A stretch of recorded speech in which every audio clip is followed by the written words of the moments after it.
All right, Westchester Township, Ohio, Liberty Township, Ohio. These are neighboring suburbs in Butler County. Two of the most popular and fastest developing suburbs in Cincinnati, Ohio. I'm back with another full map tour. In this video, we're talking about how to navigate, how to get around both Liberty and Westchester. So if you're curious about these areas, you might be making a move to one of these Cincinnati areas soon, stick around. We are going to jump on the map and break down both Liberty and Westchester right now. What's up, it's Victor Pham, your Cincinnati realtor. Like always, we're talking about all things Cincinnati. We're talking about all things related to real estate in Cincinnati. On this channel, you will learn everything you need to know about living in Cincinnati, Ohio. This is the only channel you need when it comes to information on living in and moving to Cincinnati, Ohio, or any of the Cincinnati suburbs. So if you're downtown heading to the Liberty or Westchester area, you're about 28 miles north to get to Liberty.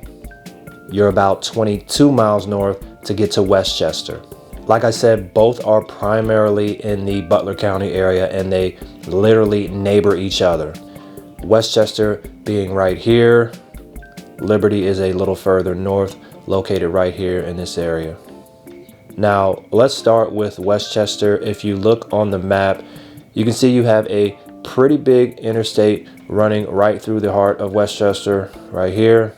That's going to be your I-75 interstate, which goes both north going away from Cincinnati and south going towards Cincinnati.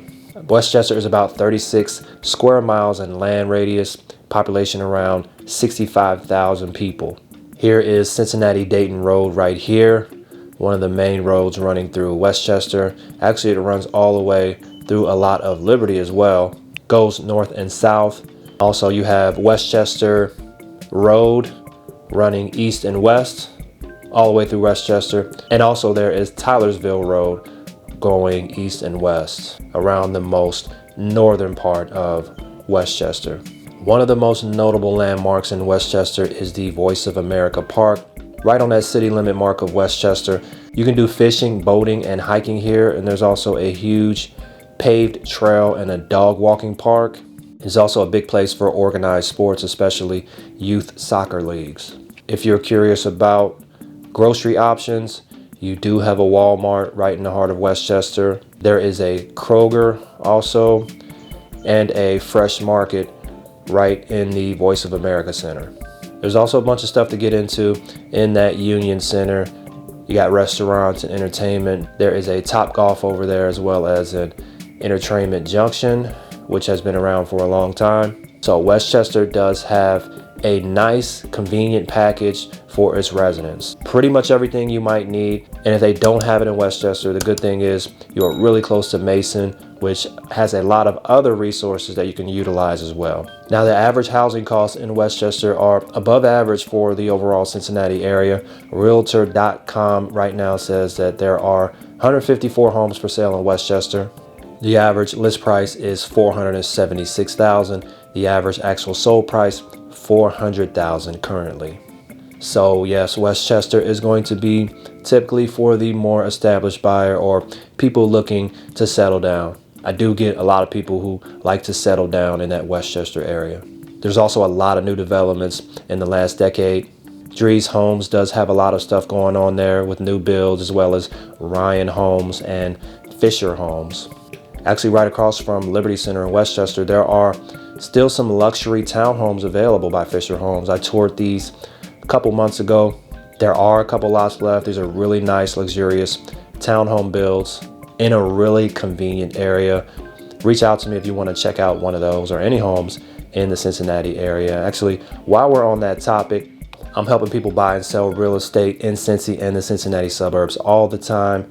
I'm sure I can help you too.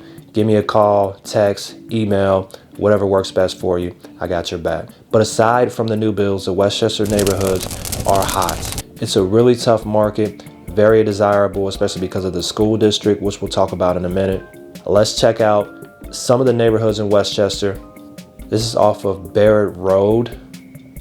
That house right there is on the market currently listed at $395,000. And this is a modest home really in Westchester. 3-bed, 2-bath, 2,000 square feet. If you're on like a $200,000 or less budget, it's going to be really tough for you as far as options for single family homes in Westchester. But we do run into some options like that if you're talking about townhomes or condos, which can get down to $150,000 to $200,000 in that range in Westchester. Like these townhomes off of Breezewood Court that go for around $200,000. That's going to be on the cheapest side if you want to be able to live in Westchester. It's going to be resale condos and townhome living. Single family homes, especially for bigger families, will be a challenge for you until you get up closer to $400K or definitely into the 300s. Let's check out this subdivision right here off of Gray Fox Drive. This house right here is listed for $433,000.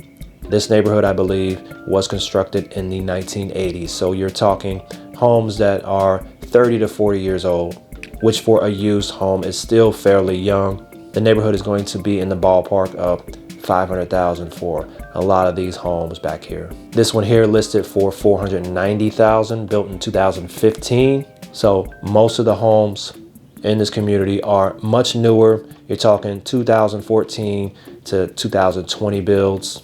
Really lightly used homes. $500,000 to $600,000 is probably the range for most of these back here. You can find smaller, more modest homes in Westchester, as well as the more luxurious homes as well. Now, I mentioned schools a few minutes ago, and that's a really good transition for us to switch to Liberty Township, because the unique thing about Westchester and Liberty is that they both are separate townships, but they do share a main school district, which is the Lakota School District. Most of the Liberty Township kids will go to Lakota East Division, and the Westchester kids will go to the Lakota West Division schools. So they are still, I guess, zone based on the community, but it's essentially one united school district. In Liberty, you also have that I-75 interstate shot going straight through the back end of Liberty, just like it does coming through Westchester.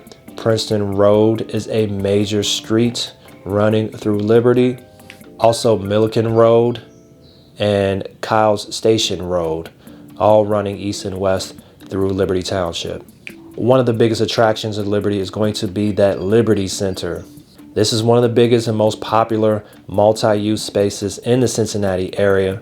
It's a big shopping attraction, a lot of green space, bars, they got a comedy club, you name it, they got it up there in the Liberty Center. Outside of that, I mean, a lot of the resources of Liberty residents are going to be shared with its Westchester neighbors. Again, like Westchester, Liberty is also close to that Mason area, which has additional resources for you to use. Liberty is 29 square miles in land radius with a population around 49,000 people. So it's a really similar size to Westchester, but not as densely populated as Westchester. In fact, in my opinion, I feel like Liberty has way more development opportunities to come in the future compared to Westchester. There is still a lot of untapped land and green space that is not being utilized, which really does make Liberty feel a bit more rural. You'll notice that if you're driving through Liberty, it's getting really close to Middletown, Ohio, going pretty far north, a lot more unused, isolated areas. Realtor.com says the average list price in Liberty right now is $400,000.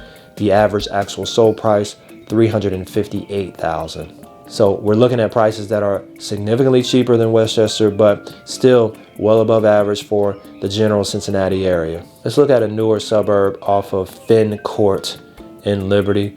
This home here listed for $566,000. This is a 4-bedroom built in 2018. So another one of the newer communities in Liberty. You're going to see a lot of these just like we did in Westchester. Newer build communities with all the development that is going on. I say most of this neighborhood is in that same range, $550,000 up to $600,000. But you can often find some modest stuff that pops up on the market, like over here off of Liberty Pass Drive. This home recently sold for $314,000, and that was also a 4-bed, but this one was built in 2003. So homes in this subdivision a little more modest, $300,000 to $400,000 range. You can find these pop up from time to time as long as you pay attention to what's happening in the market. But overall, Liberty, like Westchester, is a really strong market, very competitive. You get a lot of established buyers as well as retirees looking to settle down in Liberty. Both areas have a really good school district with resources they can share with one another. Not very hard areas to navigate once you learn those main roads. You'll see that actually both townships are fairly similar. But I hope that helps you understand how to navigate both Liberty and Westchester a little bit better. Feel free to reach out to me if you're making a move to Cincinnati soon and you want to talk about the buying process. I'm more than happy to have a conversation with you. If you want to watch some more cool videos just like this one where we navigate other Cincinnati areas, check out these videos right here. I will see you next time, and remember, when it comes to houses in Cincinnati, you can always call Vic.